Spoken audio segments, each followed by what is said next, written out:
aquela coisa que muitos de nós temos, cai do céu, né? E nem chuva está caindo. Então, ou a gente corre atrás, ou a gente não sai do lugar que a gente está. E por que eu posso falar isso? Eu fui criada na Pedreira, alguém conhece Pedreira?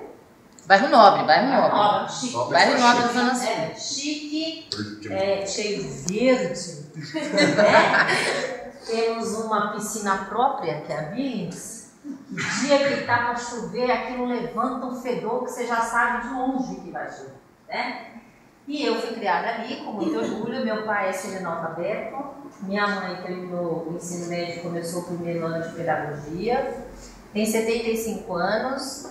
Espero, se Deus quiser, que ela esteja viva para vocês conhecerem ela na formatura ou em qualquer outro dia, porque ela gosta de vir aqui. Então, atrás de mim tem uma família assim, que eu respeito, que eu valorizo, que eu não tenho vergonha. Só que eu, Yara, não queria morrer ali.